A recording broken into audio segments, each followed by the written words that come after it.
evening, ladies and gentlemen, and welcome at Creating Out Loud.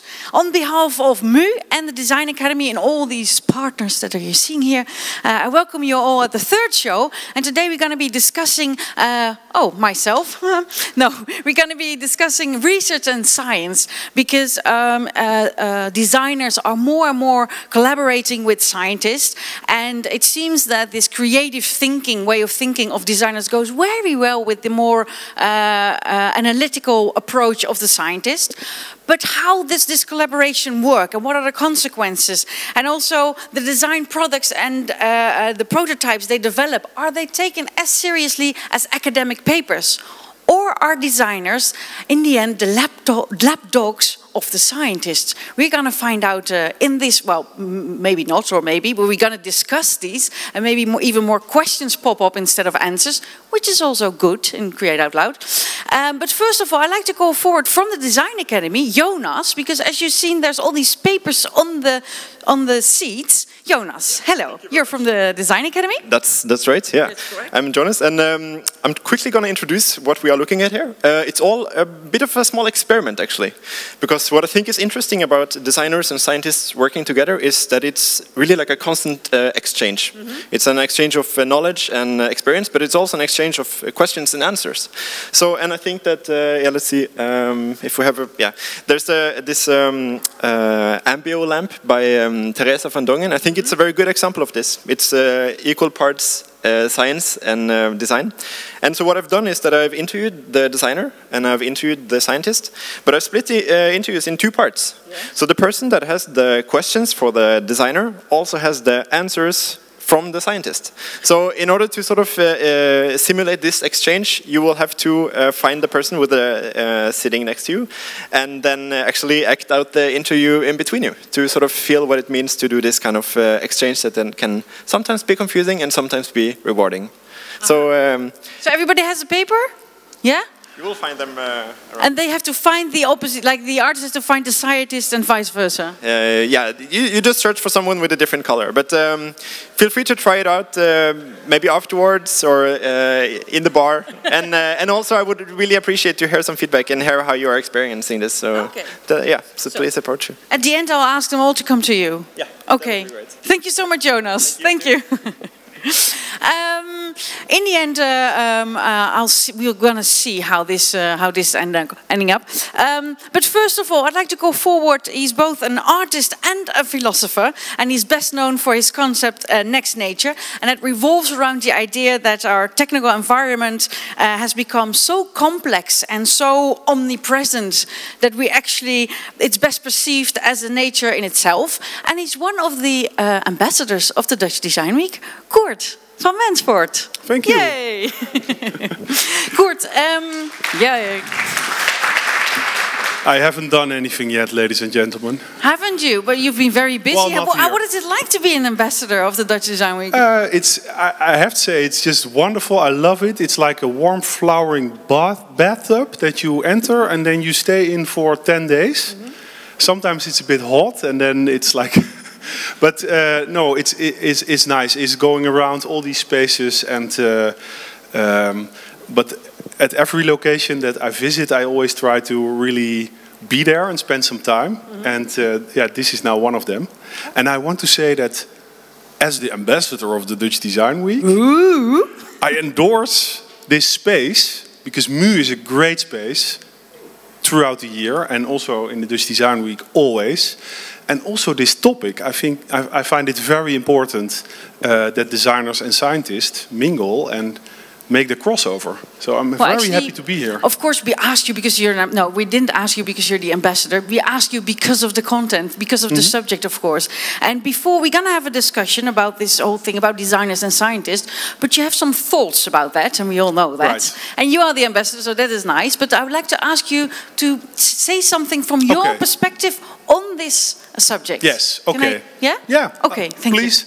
Okay, I want to begin with a question just to know who's here. Like, how many people here in the audience are a designer? Okay. And how many folks in the audience are scientists? It's a minority. How many people in the audience are a design researcher? Call themselves a design researcher? Also, well, that's interesting. So there are people who say, I'm a design researcher but not a scientist. And scientists who are just a scientist. Of course, we're making the crossover now. And this is important because, well, let me begin with the scientist. Scientists need designers nowadays. There's something in science going on, which is called the knowledge paradox. And this basically means that over 90% of all the scientists that ever lived is alive today. They produce an enormous amount of knowledge and papers, and it's all text. Because there's this feeling in the scientific community that if you are working on a scientific problem, no matter what, in the end you arrive with a paper, a text, and you publish it. However, there's so much text being published nowadays that, well, we also know this phenomenon of data overload, information overload. We don't have time to read all that stuff. And over 90% of all the scientific papers that are published are never cited, right? So there's no one who ever writes about your paper, which means it's like dead wood on the tree. And we spend so much time and money on doing all this science, and then we have this knowledge paradox. And I think scientists need designers to solve this, because we have this whole world of other media that you can work in.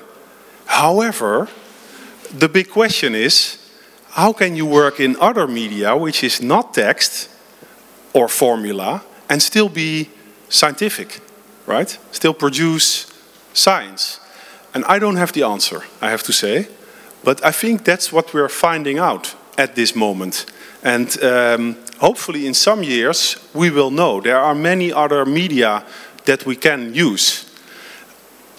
So scientists need designers, but also the other way around. Designers, and there are many of you here, well, you need scientists. Yeah. You need scientists. And I will tell you why, if you're not convinced yet. Because this feeling of, I just follow my feeling, I do something, and it's so wonderful, and it's my personal invention, I designed something. To a certain extent, it's great. I also do it myself. But at a certain moment, you have to stand on the shoulders of giants. You have to know where things come from. You have to make references also. This is not happening in the design world, you know. It's just copy and then show it as if you just invented it. That happens a lot. In science, it's a big no-go. In design, it's like the default way of working. But if we can stand on the shoulders of giants, in design as well, then design could also, I think, progress. Because this scientific method, it's something phenomenal. It's one of the best inventions humans ever made, and designers need it as well. So today is not only, I think, about are designers the lapdogs of scientists? That's a question that we will certainly address. It's happening, but there's another issue here, which is, are scientists the administrative clerks of designers? And I guess to both questions the answer is no. We have to find this middle ground. And it's not easy, because there are many examples where people are becoming this meat nor fish kind of dish.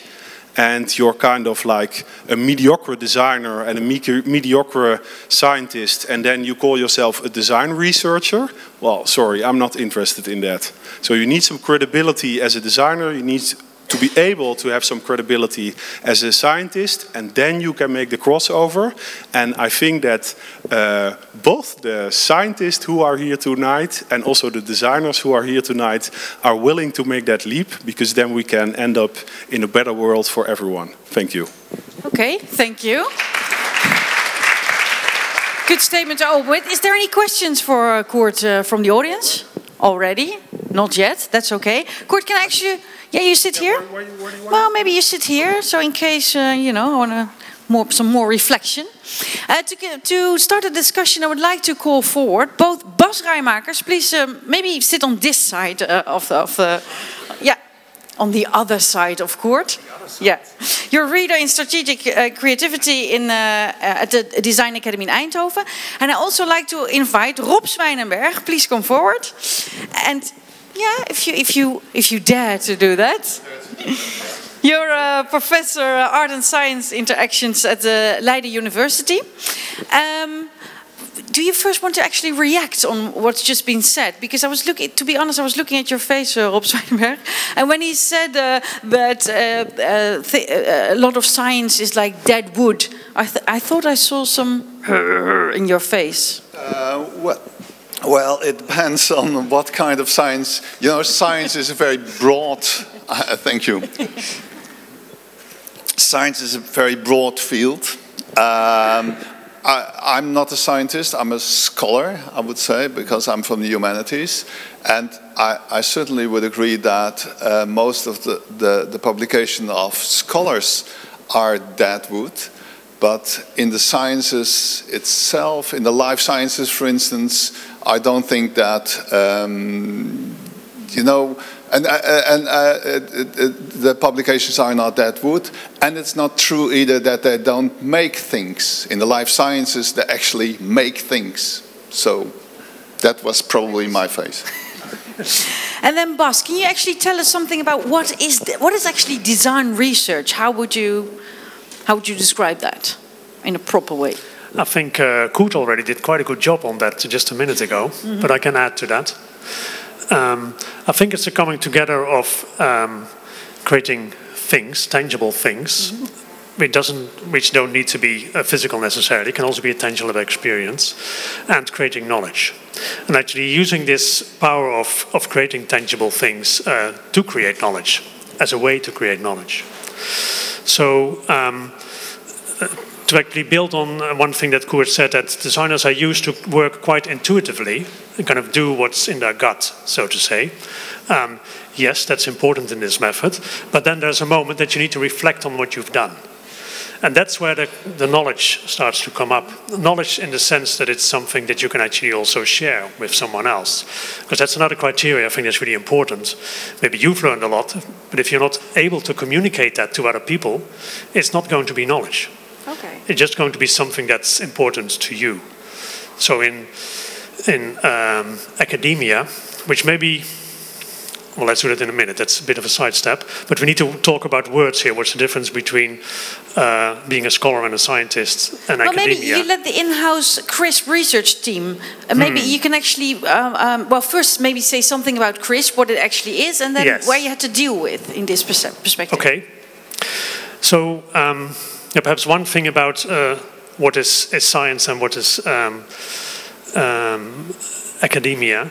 So in Dutch we say wetenschap, but that actually is a lot more than just science. So the humanities is also part of wetenschap. But in English, science means basically beta-wetenschappen. So that's important to realize, that we need to make that distinction. For CRISP, for those who don't know what CRISP is, I should briefly explain. It's a 4-year program that just ended this summer, actually, which is a Dutch national program for the creative industries in a combination of academia and industry, where we were looking to kind of develop more knowledge around the strategic roles that designers can play in addressing big challenges in society. So maybe you have a concrete example so we know what we're actually dealing with. So one example is that we know that society is aging and that many more people live longer. We will need a lot more healthcare in the future. It's already happening now. How are we going to deal with that as a society? We can't deal with it as we have done before. We need to have radically different solutions for that. So designers can play a really important role in developing those solutions by developing knowledge about how all the different partners that need to be together to actually develop those solutions can work together. Designers are particularly good at bringing people from different backgrounds together and helping them to find solutions together. So that element is something that we developed within CRISP in a range of projects. For instance, around older people, but also people with some kind of disorders, for instance. And we really were able to pinpoint what the role of design is in bringing those partners together and publish that also and show people, show partners that we worked with, show creative industries, show designers how they can do that kind of work.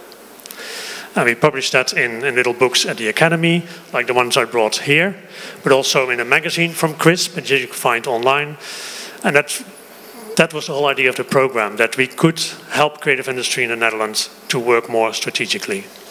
And you, Rob Zwijnenberg, as a scientist, how do you look at this, or did you look at this project?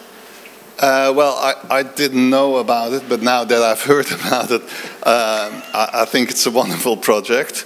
I do indeed think that it's good if scientists and designers work together, specifically on this societal challenges.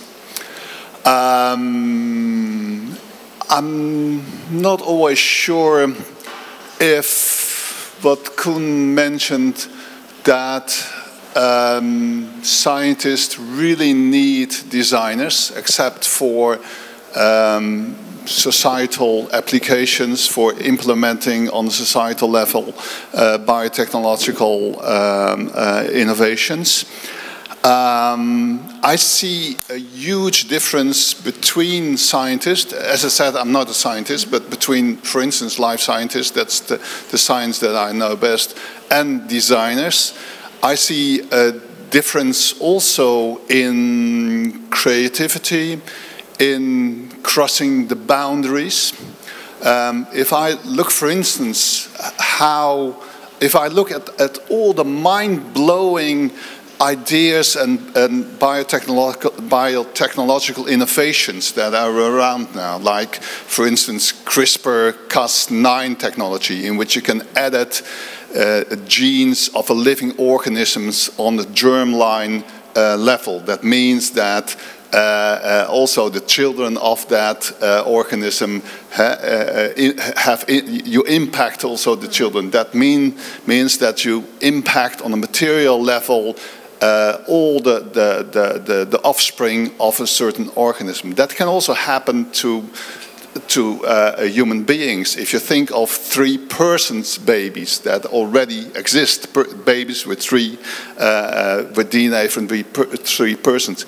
These ideas are so mind-blowing, and I have to admit that I do not see that many Dutch artists or designers that come even close to this kind of mind-blowing level, as for instance that I know of these life scientists. For instance, to start a discussion with Koen, if I look at the book that you wrote about artificial meat, cultured meat, you know, it is so nice, it's friendly, it is funny, but I don't see one thought that I think, oh well, this is really dangerous, this is biting. And this is what is happening when I talk to life scientists. You're the first person who says that to me, so thank you for that. Because typically people are like sometimes horrified at some of the pages in the book. And yeah, it's up to you to call it not frightening, because now you make the suggestion like it's frivolous. And I do. Yes. He likes the danger. And yeah, you can do that. However, I think it's very important to bring people in that discussion, and the things that you find are mind-bubbling, that's happening in closed labs where people don't have access to. And this is a very important matter, that we open that up and that we bring people in. That's to defend my book. And it's now also I where want you to see say the role of something designers else. to do that? Well, I think we can go into that direction. I think it's not the most interesting discussion. I think it's much more interesting if I go with you in your mind-bubbling, like mind-blowing experience of what scientists are doing. Because I also find it mind-blowing. I agree on that. And I also talk to scientists who are in this field, like bioengineers, which we both are not. And they say, like, the material we're working with is becoming so complex that we cannot handle it anymore with our engineering perspective. We need a design methodology. We need design perspectives to understand our own models and to cope with them. And there, I think, through a tunnel, there's also a connection between scientists and designers which is more positive and interesting, and that we could also figure out, like, what connection could we make. And this is more about the fact that designers are used to reflecting in material, to learning by doing, and not only learning by abstracting and analyzing. It's also important, but that mix, if you can do both, it's very powerful. And these kind of scientists, they are moving in that field now. Let me say first something about your defense of your book. I didn't need your book to know all the things that I was talking about, all the innovations. Because if you really want to know that, then you can have access to all these sources where you can find that. What you actually are saying is that you designed this book for the uneducated, which I find a strange argument. You know, if people want to get involved in these kind of issues, do they really need designs for that? Your second argument is about scientists need designers in order to make tangible, so to speak, their models. Even that, I think, is not true. So I recently spoke to somebody from the LUMC, that is a researcher, and she says that within 10 years, 15 years, it is a marketplace reality that we grow kids in an artificial womb. And she is actually making that womb. And she doesn't need a designer. I feel that all the scientists who are saying that to you, they never say that to me. I'm not a designer, but they never say these things, that it might be that they want to show their friendly face, and okay, we need also the designers. I think it's important, and I really think it's important that designers and scientists somehow interact. But I think that's important that this interaction is about interrogating the ethical and aesthetical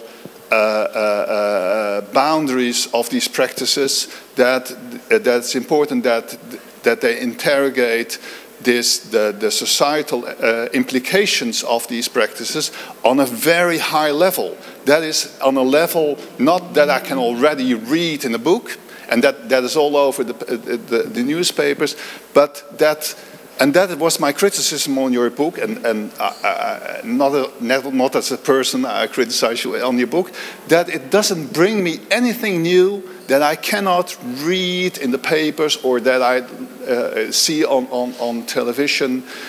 What I expect from design that engages with the sciences is that it brings me a totally different perspective that I can find somewhere else.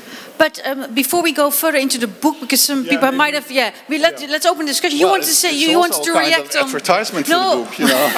Oh, that's the thing. Stop advertising your book, Koert. No, no, but let's make it a bit broader. Bas, you wanted to react on actually what he was saying, apart from whether it's in the book or not. Brief response, because it's very much the conversation you have very much relates to roles of designers in research that I see, which is perhaps a bit of a mix of some of the things you say. So one of the kind of terms that I kind of have come to know quite well in the UK, where I live as well, is taking public engagement upstream in technology and science development. So scientists have a problem generally that they kind of are way ahead of society with developing all kind of technology without a kind of ethical or cultural kind of discussions connected to those developments.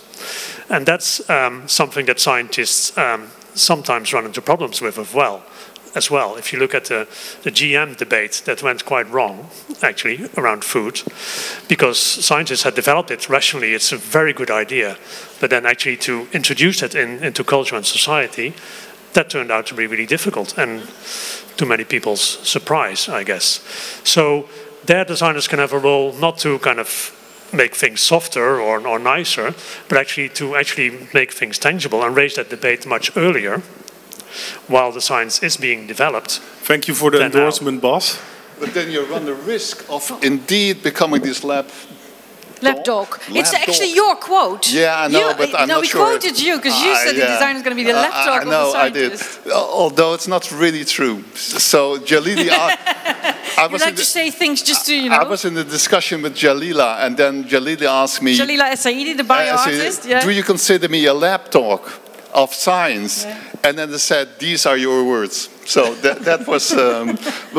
But anyway, the risk is there. The risk is there. Yes. And so I would say that the starting point of this collaboration would not be how to implement all these innovations in science, in society, but the starting point would be how to raise as many objections, difficulties, ambiguities about this technology, and in that I feel that designers can have a role, but then of course they need to have this grip on what is happening in the life sciences, and which is complicated. So, very briefly, I agree with that, but I think the role I see for designers is to actually communicate in such a way that more people than just designers and scientists can take part in that debate. And that's critical debate. That's crucial, I think. I like to make it also a bit more tangible by inviting one of the persons that's from the beginning involved in the CRISP project, and that's Mike Thompson. Please come forward, because, oh, there you are. He's a critical designer, researcher, and educator, and you co-founded the Thought Collider, an experimental critical art design research practice. But first of all, how do you want to react on it as being part of the CRISP program from the start? And I also like to invite Danielle Arets, because you are working together with Bas. You're also from the Design Academy as an associate reader in strategic creativity. There I go again. And you play a key role in the communication of the CRISP program. But do you want to react first on? Do I want to react? I'm kind of a bit between, I think, what everybody's discussing here. I mean, I think that first and foremost, I think that I'm kind of quite honest about, I think, what we're about, let's say, as a studio and the position that we see ourselves taking. And so, first of all, we're not designers trying to play science. I think that's really important. I state that because, you know, I think what is interesting is that there's a similarity, I think, sometimes between, I don't want to differentiate between designers and artists here, actually, like it's all the same for me. So and designers and scientists, let's say, like they're very creative people by nature, specifically in the collaborations that we have. I think what it is it's a different methodology, it's a different starting point, a different way of looking at the world. And I think where these collaborations really are fruitful is where the dialogue that you have with one another really stimulates you to think past, you know, just the implications of, think past the technology, for example, that you're working with, and really start to think much further ahead as to what the implications could be, and more importantly, what that means to society. I mean, I know we were talking about people in general, but I think what I found funny about this kind of question about, like, are designers lapdogs for scientists? I don't know whether I think that's particularly relevant question, actually. I think it's more like what designers and scientists together can offer society is a more interesting way of looking at it, because I think that's where we should be trying to take this discussion, because that's more constructive. Yeah. And frankly, maybe it's a personal thing, but I get a bit bored of these kind of discussions where we constantly over and over go on about how designers are supposed to collaborate with scientists, what do designers bring. I've never had that discussion once with the guys that we collaborate with in the lab, and we do go in the lab with our work as well. So it's really like this very open dialogue and trying to understand and maybe negotiate together, you know, what we can bring one another. Yeah. Maybe, Mike, you can share some of the do's and don'ts from your practice, like what worked well, what less so? Yeah, well, I think actually in our case what's a little unusual is that we have a tendency to create these collaborations from scratch, you might say. So It's really about it starts from let's say a theme or a question that we have as a studio that we're very triggered by, and approaching researchers who we feel may have a shared or similar outlook on the topics that we're interested in investigating. And that's quite organic. We have sometimes closed collaborations down immediately because we've realized, you know what, this isn't going to work. We're not interested in the same things.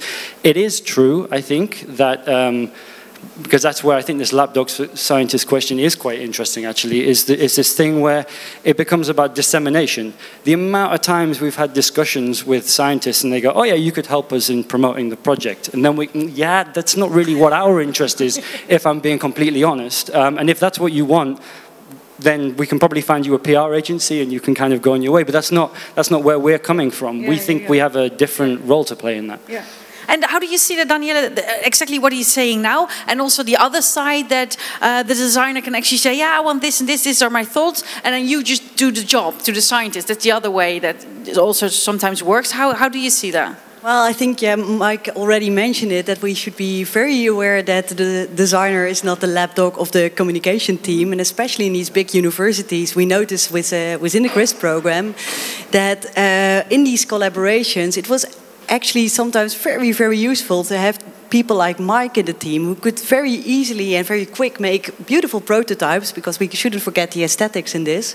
And it was really welcomed by all these universities, and you can actually see them at the Mind the Step exhibition that is organized and curated by the 3 technical universities.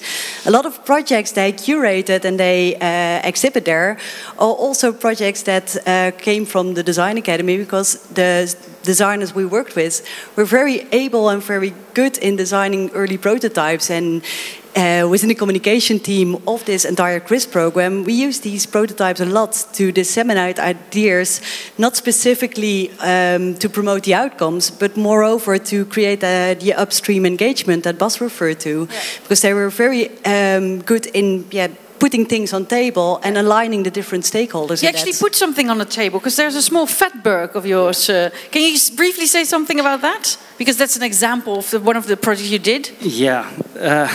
This is maybe a little bit different to this discussion in a way. This is kind of like outside of that to a certain extent, actually. I mean, I think this really stems from a...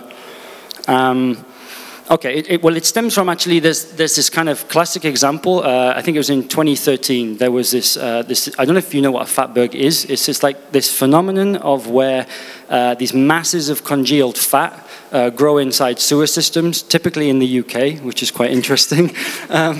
And there was one that was found in Kingston upon Thames in London that was 20 ton, was blocking a 2.5 meter diameter sewer pipe. I think what was kind of interesting for Anna and myself was more the fact that, the media really jumps on this and talks about the kind of evils of fat. And of course, like, fat is this material that's intrinsically linked to so many of the major issues that we face today, whether that be related to obesity, energy, you could go on. And I think that what's quite interesting is that we seem to have a very kind of limited viewpoint on this material.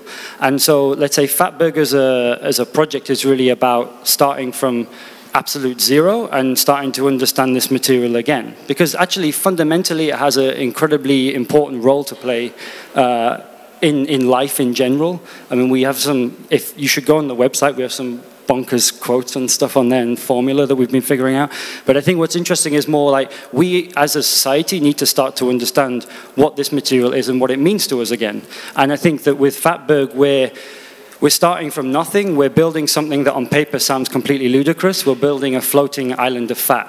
And the idea is that by doing this, we're really starting to question the material, where it comes from, what it's used for, what it could potentially be, because that's really the main aim for it. And it's a community project. It's not about Arna and I, actually. It's about bringing people like you guys and others, people from industry, researchers together to really start to gain another understanding of this material. What you see here actually is that, there's the island as it was 6 months ago. But actually we're kind of exploring other things as well, like this little guy you see on the right there, the photograph, he's Ansel Keys. I don't know if you know who he is, but he's quite famous because he popularized the BMI index, the body mass index, which is kind of a nonsensical calculation, because it sort of states that people are underweight or overweight, more or less. So we wanted to play around with this, so we developed this thing called the pledge calculator. So basically by standing on this scale, we recalculate in relation to your age and your body mass index what a pledge for the FATBERG would be.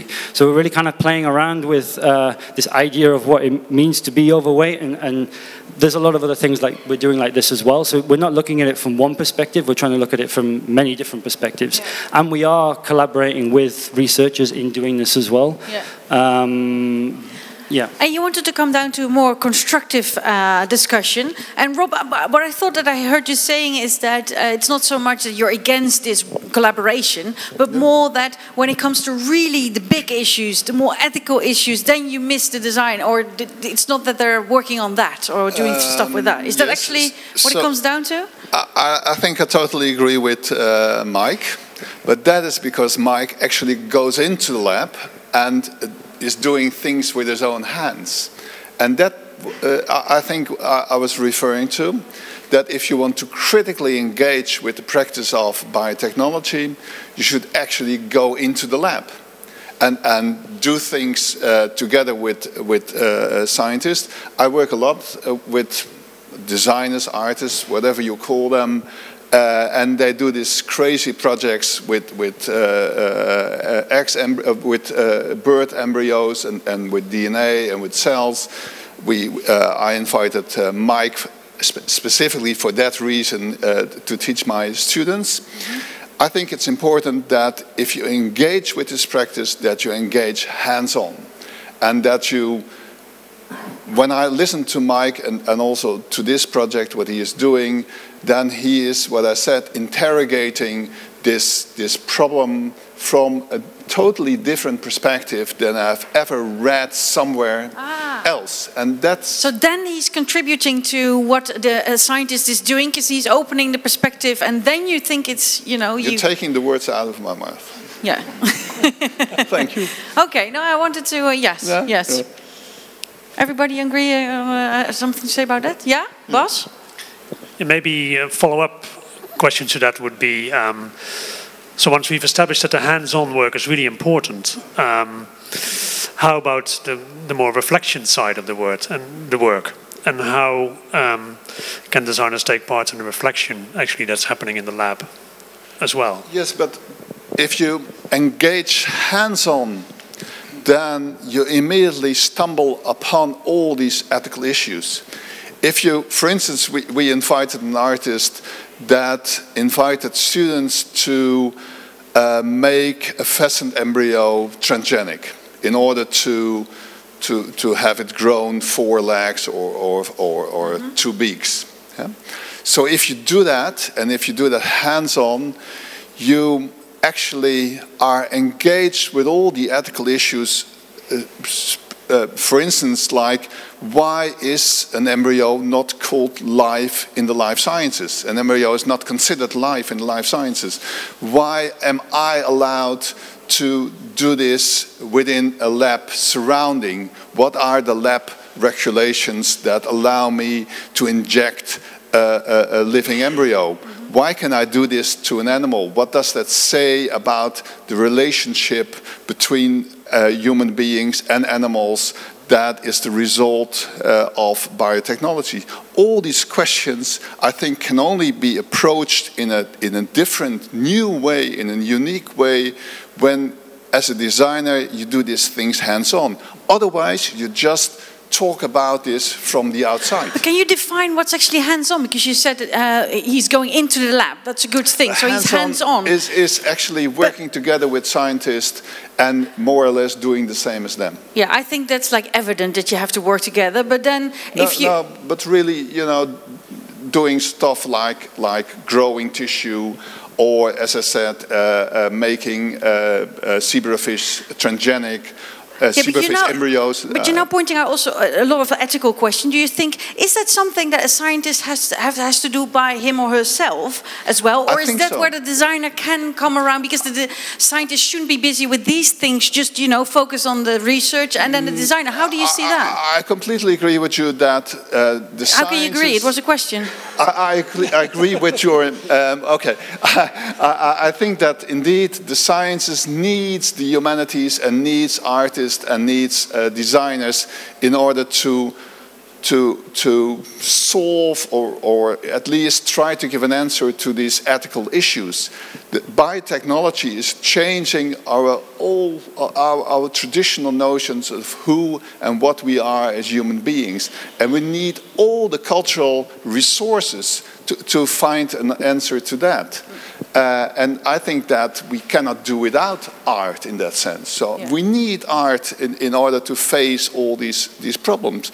But then we need this critical art. We need radical thinkers. We need people who not pat themselves on the shoulder, but we need people who really go for it. And that is it's a very Dutch thing to say. We're not allowed to pat ourselves on the shoulders.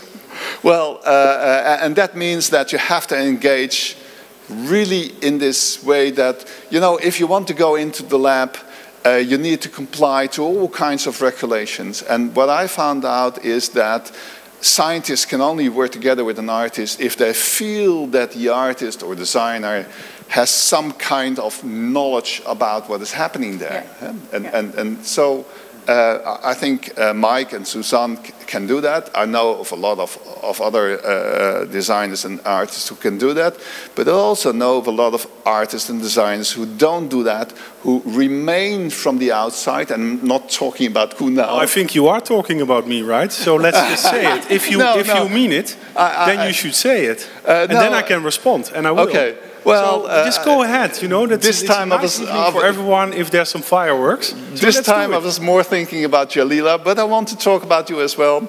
I think, but I already said that. I think that your response to what is happening in biotechnology is much too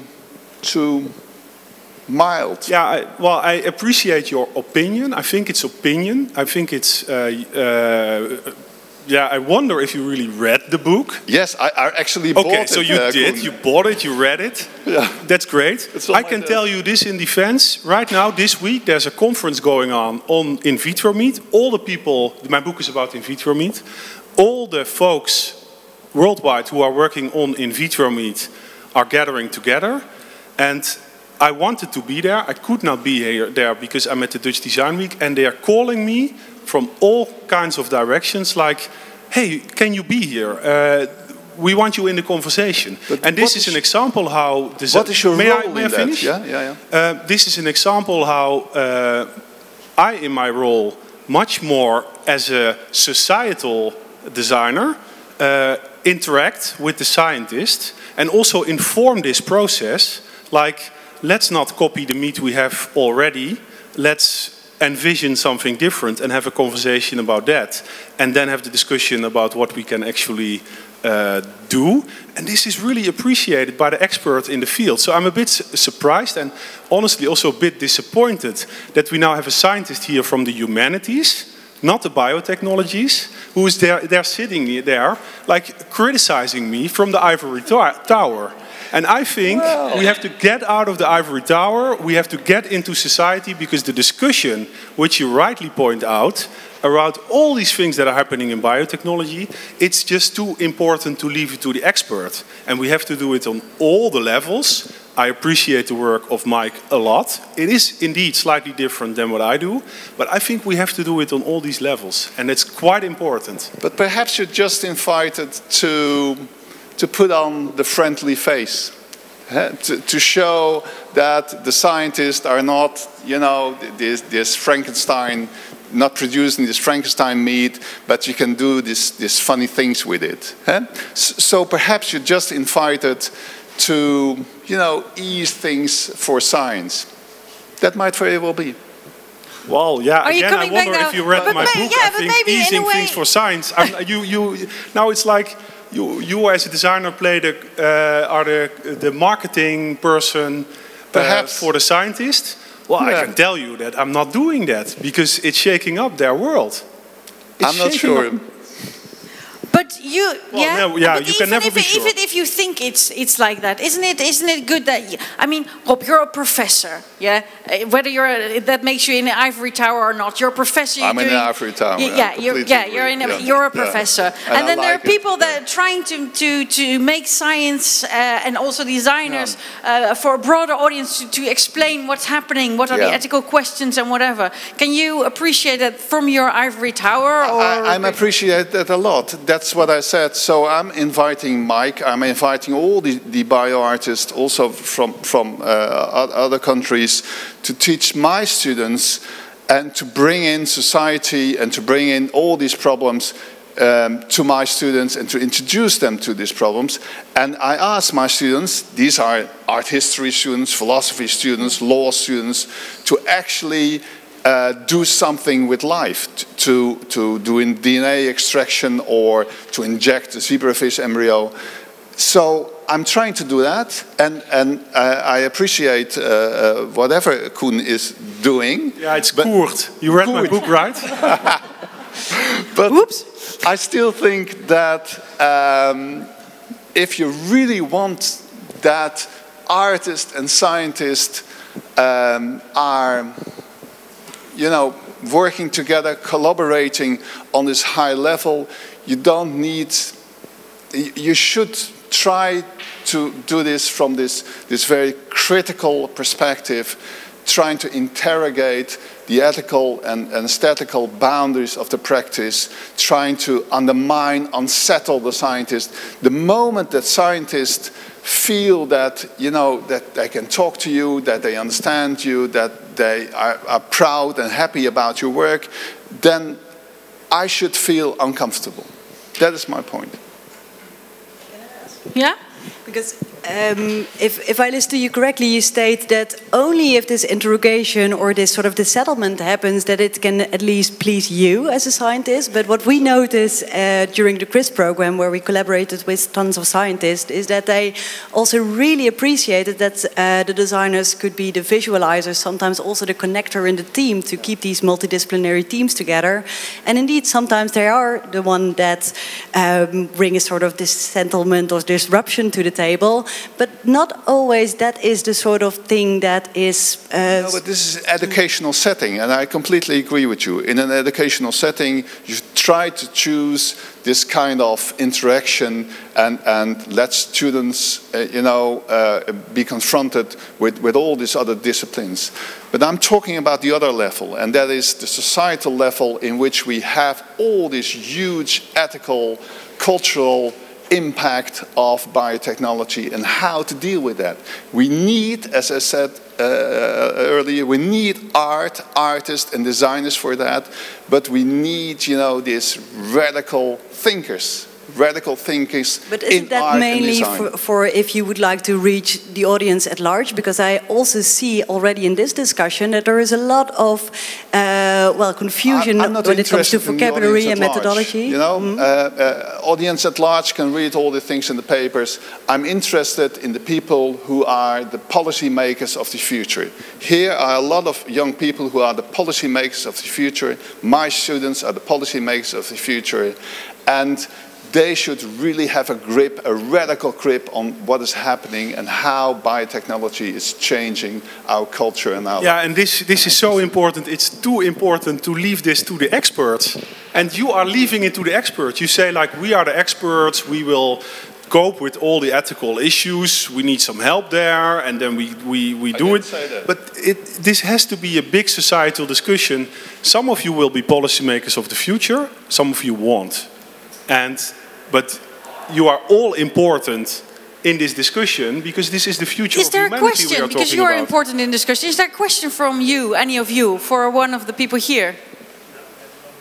Yes, there's somebody that feels the importance. Yes? Sorry, so maybe I got confused because this seems to be really, really focused on biotechnology, and I understand that's a very edge of tomorrow sort of thing, and it's very important, I totally agree. But right now, that's not necessarily something that's affecting society today. because it has to go through policy. I see your face, I read your body language, I got it. But the thing is, there's so much more that science is doing, and I think designers do have a role to play there, because a lot of the time science, engineering, all these very knowledge-driven things aren't necessarily reaching the masses because people are intimidated by that. Don't you think that designers have a role to play there, because they, by prototype, are kind of more in touch with how people actually perceive things and feel, and scientists are a little more detached from that, the human side of things. Well, so to be consumable and reach in society, you need that, don't if you? designers want to play that role. You know, it's not a problem to me. I'm just voicing my perspective on these issues, and I think that if you really want that this societal debate, you cannot have this societal debate with everyone. That is obvious. These issues are too complicated. So what you need is an educated front, how do you call it in English, of people. I'm trying to avoid the word elite. Of people who are interested in that. That's why. But there's two things, because there's the debate and there's the awareness, and we also have to deal with that. People are aware of things and start thinking before even being part of the discussion. But you want to say something? Yeah, because I think a word that we haven't really mentioned yet is experience. I mean, I think that that's actually something that, honestly, I think we wrestle with as designers, is how to make these kinds of, whether it's biotechnology or whatever it is, how do you make it experienceable for people? Because I would say, it relates to what Rob was saying earlier actually, like I can't engage with this material unless I experience it myself, because I don't feel like I'm designing anything from an informed position, and that's very intrinsic to the way that we're working as a studio, and I think it's also, it also implies, I think, that in the way that we design and put things out, that these things need to be more experienceable as well. Because I think that I think it's quite a different thing to create an object that people kind of have to sort of look at and have an opinion on, than having an experience itself and then developing a perspective on it. And I think that I'm not by any stretch of the imagination pooing on the idea of having something that exists as an image only necessarily, but I think there's different levels to this, and I think that this experience aspect is the thing that really needs to start to kind of come in more, because I think that's something that's actually lacking. Yeah. Actually, I want to go to the more experience bit. Is there anything that you really need to say before we end this discussion and continue it at the bar? No? Okay. Can I thank all of you for joining this discussion? Thank you so much. Bas Raijmakers, Rob Zwijnenberg, Danielle Aerts, Mike Thompson, and Koert from Mensvoort. Thank you so much. Because to end with, I want to show, and then we can see some of the things that are, it's bio-art again, that are actually happening because of the bio-art award winners. But first I'd like to go forward, Angelique Spannings from MU. Please come forward. Yay. Oh, you get your own microphone. I'll put you in the light instead of the projector. Yeah. Angelique, very short, the BAD award, Bio Art Design Awards. Can you tell something about it for the people that don't know it? It's an award that is been given for 6 years now. It started out as the Designers and Artists for Genomics Award, which was way too long a title. No, it was initiated by the Genomics Institute, that has stopped, and but has been taken over by a collective of institutions, amongst which are ZonMW, NWO, MU, BioArt Laboratories, the Technical University here in Eindhoven, and we're prolonging the BioArt and Design Award. It's an international award, and each year we have an open call for projects in the field of the biotechnology, bioart, biodesign, which I find is an important thing. Like, this is an art institution, so I come from the arts, and art and design are seldom mentioned in one mouth. So you have the art world and you have the design world, but in bioart and design it's always like in one take, and I like that because it brings things better together. I don't know where I was. Where was I? You were telling about the awards and the why of the awards and why you, yeah. Yeah, I think it's important to bring it here. Yeah? You're going to be exhibiting the winners here, yes, in Body of Matter, from the 27th November on. I was saying that every year we do an open call, and then anybody can bring in a plan. And there's a selection committee that selects 12 to 16 projects out of the whole bulk that is coming in, and that are almost 50 entries last year, for instance. And then there's this matchmaking meeting with a lot of research teams connected to universities, but also to TNO or other scientific institutions. And then these matches are made between scientists and the artists or designers that are bringing the project a step further together.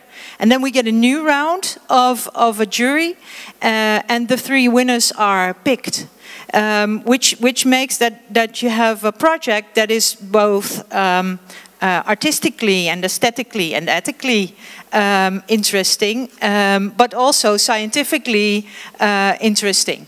Yeah.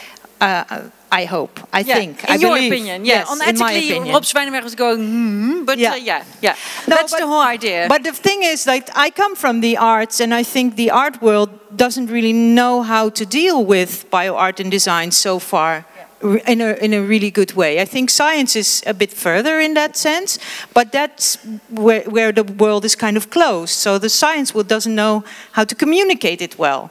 So we kind of like team up to make it more of an open, debatable, maybe discussable subject.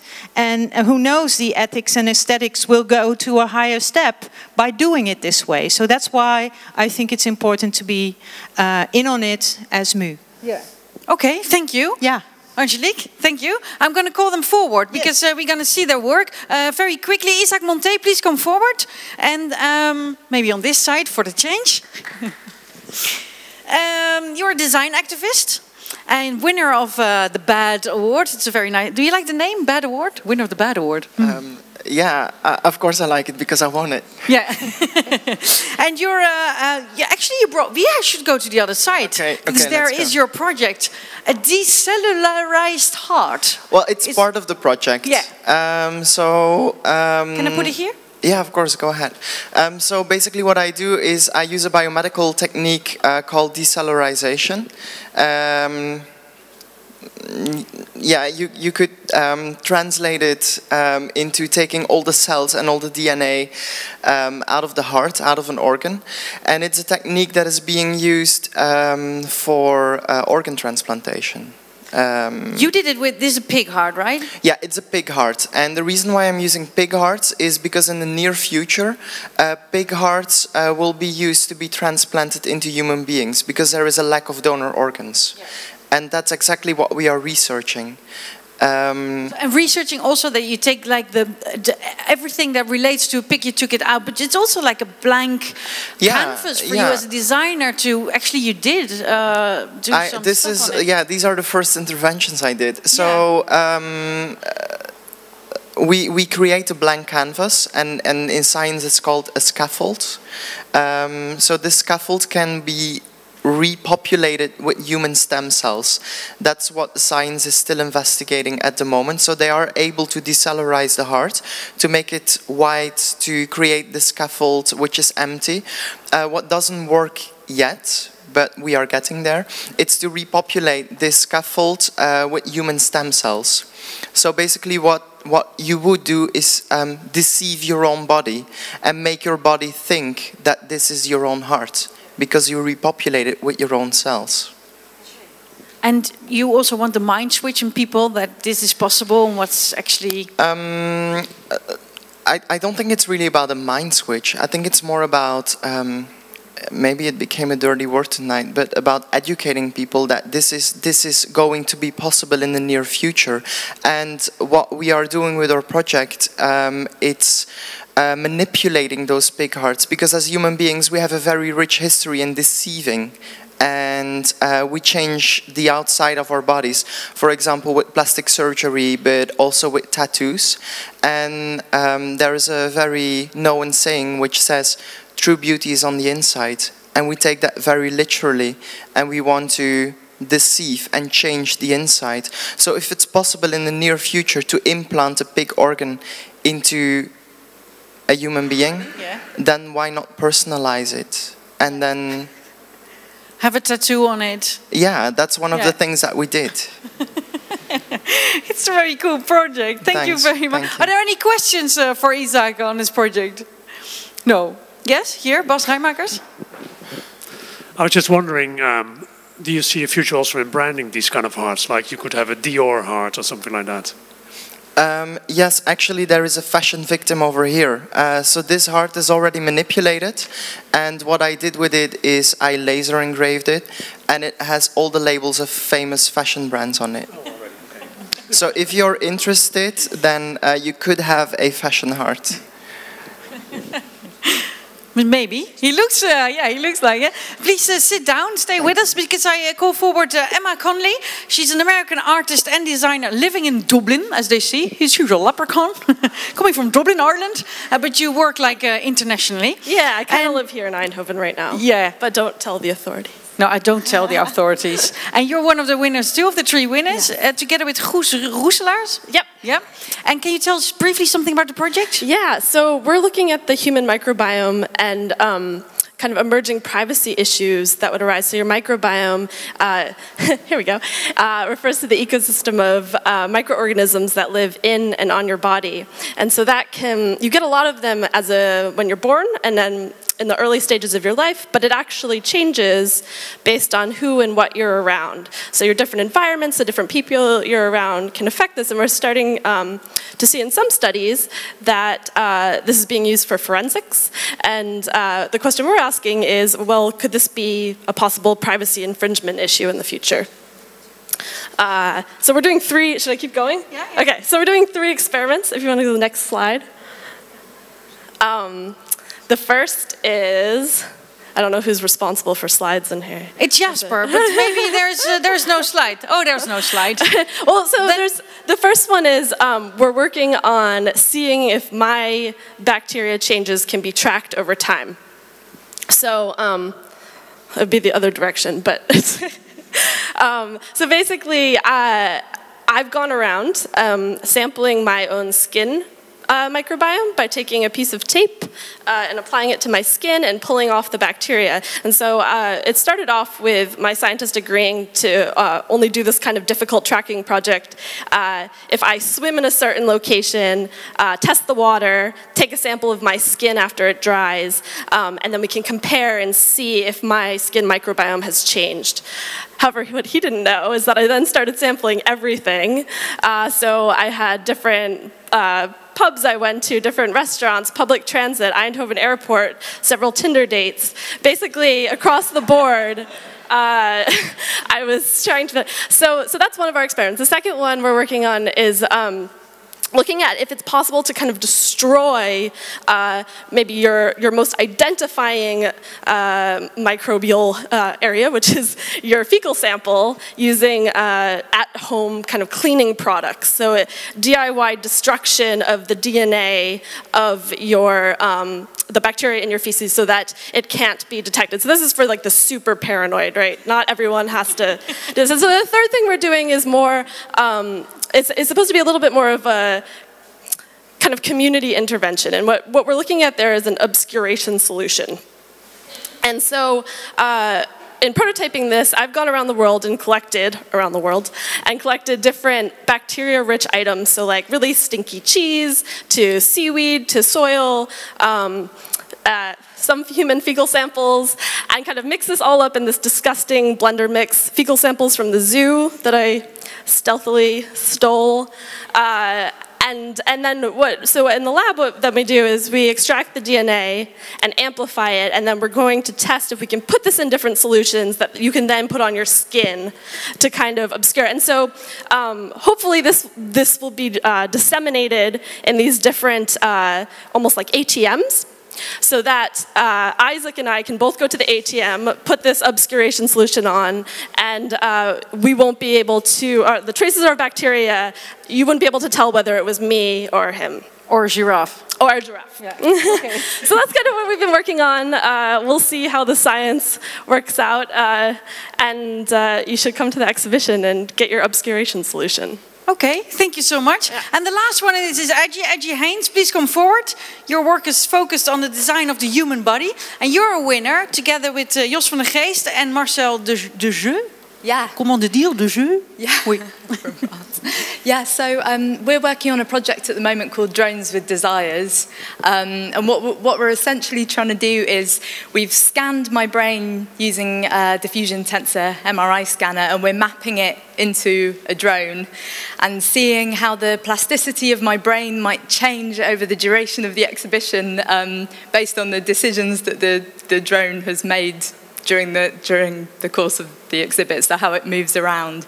So after we took this brain scan, we've sort of managed to make a visual anatomical artificial neural network, which is based on my brain data. So essentially, rather than an EEG where the information could go directly from your brain to the machine, it's more, we've taken a snapshot of my brain that can then develop over time. So we essentially could measure how the drone is learning in this artificial neural network and measure how my brain is learning and make a bit of a comparison. So what might it be like if you suddenly woke up and you're in a different anatomical body? Wow.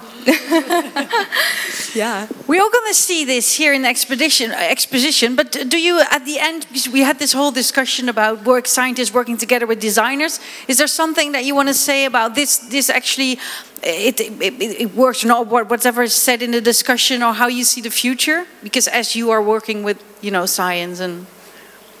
Yeah, well, I mean, it was really interesting hearing the discussion before for me, particularly as I'm doing a PhD at the moment on a transdisciplinary course, and I find it quite interesting that maybe this touches on what Mike was sort of saying, that these things are still viewed as really differing sort of dichotomies, and I think it was quite interesting that you, for example, mentioned the woman who was making the womb, and I sort of thought, well, isn't she a designer because she's kind of designing a womb? So I find that kind of interesting, that the fact that these things are still extremely separated, which seems to be quite a modern thing. Finding cool people who want to do cool things with you. And just doing it, yeah. Your work is now to be seen in Van Abbe Museum as well? A small preview, actually. Yeah, small preview. What's going to happen here? You're all preparing for the exhibition here? Yeah, it's going to be from the 27th of November. We're going to be seeing it, but congratulations with winning it, and probably in the future we're going to see more of your work. Thank you so much. Thank you. And that was actually the end of this Create Out Loud number 3. And tomorrow we're going to be talking about nurturing collaboration. We're all going to be talking about balancing green and fair food, another subject. So come tomorrow. And well, an applause for everybody in the discussion. And thank you also the ambassador of the Dutch Design Week, Koert van Mensvoort. Thank you.